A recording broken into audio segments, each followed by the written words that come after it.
Welcome to the Underscore Transformation Podcast. My name's Jason West. And my name's Joe Ailes. And together we're the founders of Underscore. This is the 5th episode in our bonus mini-series on the future of work and the pandemic. We had another panel debate set up for this week on buying digital transformation expertise from the market, but due to a slight change of plans, we're actually going to cover that next week. So it's just me and Joe this week. But instead, we're going to focus on the slightly bigger picture and consider some of the macro trends that have been driving digital transformation. But before we get into that, we've been covering this over the past couple of weeks, Joe, haven't we? Yes, we have. Yeah. We haven't actually defined what is digital transformation. Digital transformation can be difficult to pin down, Jason, because it's naturally going to be different for every organization. At a high level, though, it's about making a fundamental set of changes enabled by technology of how the business operates and delivers its services or products to its customers. It's a lot more than just simply moving applications from on-premise to the cloud. And it's more than technology. It actually affects maybe the culture of the organization, the people within it, processes, the ways of working. In large part, technology is secondary. And actually a point there Rachel Kay made, and the learning director of Capita in last week's episode, was that she's seeing a lot of demand from customers, not just about technology. It's really about cultural change. People needing to embrace technology and, that new way of working. And I think when you do embrace this technology, as you say, it's, and you mentioned moving to the cloud, I do think there is something in that move to the cloud that's driving some of this pace of change, because especially when you consider the back office of organizations, which have been pretty static from a technology standpoint, in that you spend millions, you install a new ERP system, and it's so big and complex and difficult to change that it kind of sets your ways of working in aspic almost. It freezes your processes for quite some time because it's just so difficult to change the thing. And then when organizations make this move to the cloud, it provides a level of agility that, from a system standpoint, that you can change it. And if you're going to get value from it, you must change it. So you're moving from a very static environment to one that's suddenly become dynamic. Even if all you did was try and maintain where you were at the point of go live of your new ERP system, this thing updates every 3 to 6 months. So whatever you go live with, if all you tried to do was hold that position over a period of a year or two, you'll be forced to change it because the system updates in the way that your applications update on your phone. Yeah, no, absolutely it does. But what's interesting is what's happened in recent years.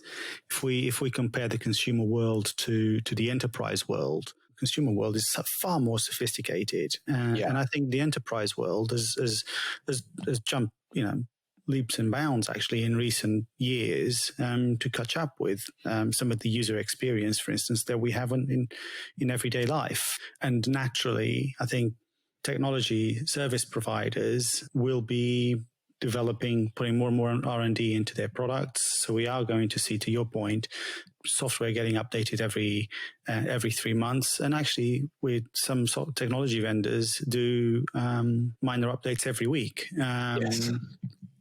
Not fundamental changes to look and feel, or perhaps that would impact the user experience maybe, but there are adjustments being made in real time on weekly patches and so on. So yeah, absolutely. Organizations have to embrace new ways of working, new technology, because we're no longer in a world of ERP where on-premise ERP where the system gets upgraded every 3 to 4 years instead of every 2 to 3 months. Yeah, or 3 to 4 years if you're lucky. Yes, yeah, if you've got a big budget to do so as well. Yeah, because it used to cost millions each time you had the upgrade, and now it just happens automatically overnight, and you better be ready for it because it's happening. Yes, it's a totally different mindset, and that. But it's really exciting though. It's really exciting that we have in the enterprise world now technology that are keen to what we use every day. Apps and real time information and systems available 24/7 and these sorts of things, and really and agile technology solutions really that where you can make real time changes to your business processes, for instance, because we've encountered a challenge like COVID, for instance, as it everybody, and very, very quickly organizations are going to have to change their ways of working, their business processes, to take into account the fact that we're in a pandemic. And the beauty of some of these software packages, it's its agility to be able to make changes quickly. Notwithstanding the fact you have to test and so on and so forth, but it just provides organizations that agility that they need to survive. But the organization equally has to be able to embrace it and adopt it. So it's not just about the tech, it's people, it's the culture of the organization. Yeah, and that's really what's driving this demand for new capabilities, that whole being able to understand a problem, analyze it using data, come up with a solution to that problem, engage people in saying, this is a problem, or, get them to buy into it and buy into a new way of working, and then manage that as a project and manage the business change so it actually happens. And that's a demand that's being placed on back office functions like never before. They've not had that sort of opportunity to make changes quickly, because whenever they wanted to make any fundamental changes, sadly, it was a lot of the time the IT department saying, I'm sorry, we can't. It's, talk to me when we get to our next update, our next upgrade, and maybe we can add in your requirements then. Because it was just too difficult to change the thing. So I think that's the sort of demand for skills that we're seeing. But I think Craig made a really interesting point last week, where you have that constant change, people are being asked the question, well, what are we changing to? Why are we changing? And some of the more progressive HR functions out there are getting really heavily involved in that whole, what is the purpose of the business? What's its strategy? What does it mean for people? And that as HR functions particularly embrace this new world of constant change, they're the sort of conversations that they perhaps should be having to add the most value to organizations. You are listening to the Underscore Transformation Podcast. If you'd like a few more tools in your crisis management kit bag, why not visit underscore-group.com/CMR Toolkit to hone your crisis management skills, lead your organization through recovery. We think of how organizations have had to respond to COVID, of how some organizations have overnight had to transform the way they deliver their services to its customers. If you think like the restaurant industry, for instance, where some of them have gone from having restaurants open to restaurants closed, but actually started doing home deliveries of ready meals. And without organizations embracing technology and so on, these things wouldn't have happened. So having organizational agility is now vital, because you're going to get shocks like this. I mean, we've had COVID, in some cases, Brexit was a slower burn, for instance, but there's always external factors that actually forces you to revisit the way you operate. Yeah. And just kind of picking up on your earlier point, this is really about culture change, isn't it? This is about who we are, how we're working, how quickly we can respond. And although it sits atop of a set of kind of macro technology trends, whether that's faster chips or it's broadband or it's smartphones being released and moving from 3G to 4G and now 5G, I think that that whole world of social media and that kind of weaponizing the user experience. So people are just constantly addicted to these apps, and they want to scroll and find out what's happening next. And they're amazing software that's given away for free because the people that are using it are the product. It's not a free product. If you're being given it for free, you're the product, because it's your attention that's being sold to advertisers to monetize this platform. And it's an incredibly powerful business model that's really fundamentally changing how culture works. And that's come into the enterprise space, into the corporate world. And I think that's actually a large part of what's driving a lot of this. It's that type of fundamental culture change and people's expectations that things are going to constantly improve and get better, and that happen at a real pace. And the affordability of that for organizations that don't have this massive network of effect of, that type of, sort of Silicon Valley winner takes all type business model, it can be a real challenge, But the people that are able to get ahead of that are going to have a significant advantage when it comes to attracting and retaining the best people out there, because they're going to have all this great environment to work in. Absolutely. I mean, how would you do business really without it?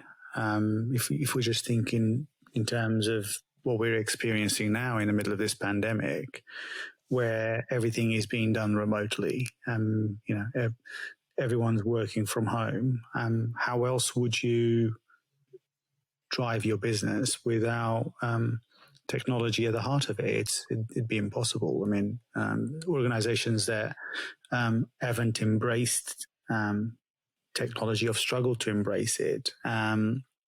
They'll be faced with real difficulties right now. Yeah. And who knows how long this will last for, whether they've got the ability to change whilst we're in the middle of a pandemic, if they haven't already done so. That'll be an interesting sort of case study. Are organizations able to really transform from the living rooms of people's houses? We've got a couple of clients we're working with that suggests it is possible, absolutely. But it's a damn sight harder to do that cultural change when you don't have people walking around a site, for instance, where everyone's working remotely. Those touch points with those individuals, they are working from within their living room. How do you then change the culture of the business when the only thing you see is the four walls of your living room? So it becomes much harder. So yeah, it's an interesting few months ahead, probably, hopefully a few months ahead and no longer. Maybe a year. I think the people that are going to be successful on this are going to be the ones that don't treat this as a one-off event. Yes, there's been an external horrific event that's happened and everybody's responding to it, and some doing that incredibly successfully, others perhaps less so. But it's the same as if you treat business transformation as a one-off project or a program, whether it's technology enabled or not. Fundamentally, you're probably not going to succeed, because for any lasting change that's meaningful, that's going to take effect, you have to be persistent with it. And the type of changes that we're talking about here is moving from a quite static and slow-moving environment to being highly dynamic, highly reactive, and with a real purpose and customers at the heart of it that's driving this rapid innovation. So organizations are going to absolutely have to build this really enduring capability to scan the market, understand what's going on, design new ways of working, new ways of being, and then make those changes happen through all the different elements of people, process, and technology. I think it's going to be a fundamental requirement of an organization that's able to keep up and to be successful over the long term. Yeah, some examples of some organizations and how they've transformed overnight. It's been, fascinating to see. But you made a point earlier about how, HR's role in all of this. We heard last week, actually, just in terms of the capabilities that HR need for the future, to be able to guide and support organizations in designing an organization for to survive in a new world. It's not just the organization changing the way it delivers its services to its customers, but actually internally a lot has to change, doesn't it? We're working with a couple of clients delivering remote transformation programs. If I think back to a few months ago, a couple of years ago, that would have seemed impossible. Some organizations, some functions are having to embrace the challenges in which we're in. And we're now sort of leveraging technology to run workshops, using technology to facilitate workshops with breakout rooms. Another point, actually, even testing a bit of software, testing a business process, where in the past that would have all been done physically in a room, lots and lots of people around a table, for instance. We're having to facilitate these testing sessions remotely using technology, which is a credit to those HR functions, those finance functions, procurement functions. They're still continuing their transformation agenda, despite the challenges imposed on all of us by having to work remotely. Huge amounts of credit to them. Yeah, it has been surprising just how much you can do through Zoom and Teams and WebEx. Like you say, we've been running programs that are fundamentally changing the way a business delivers to its customers through remote workshop sessions with breakout rooms and all the rest of it. And it's actually worked out pretty well. Shockingly well, in fact, which has been eye-opening. And I think Richard Phelps made a point a while back, in a couple of episodes back, around this can fundamentally change where you hire people. You don't need to hire somebody in a particular location. You can hire somebody anywhere in the world to do a role. But I think on the other side to that is you can find customers anywhere. Yes. But how you build the trust and that this is a way of working, that's a valid way of working, that's something that actually has been proven out over the past few months. So it's a massive opportunity as much as it is an eye-opening way of working. Yeah. If I look back to what Steve Hunt said around hiring over 1,000 people and onboarding over 1,000 people remotely again, and just goes to show just how organizations are having to just embrace these new ways of working, none of which would have been possible without the right technology. So next week, we're having another panel discussion. In fact, the final of our panel discussions focusing on the HR function. And that's going to be, as we mentioned at the top of this podcast, a focus on buying in expertise around digital transformation and response to the pandemic from the market. So we've got a number of special guests lined up for that. So please do listen next week. If you found this episode useful, please do share with your colleagues and your network. And if you are feeling generous, we'd love you to leave a 5-star review and some comments. They're always much appreciated. For more practical advice and guidance on business transformation, change management and crisis management, have a listen to our back catalogue. You might just find an answer to a problem you're grappling with today.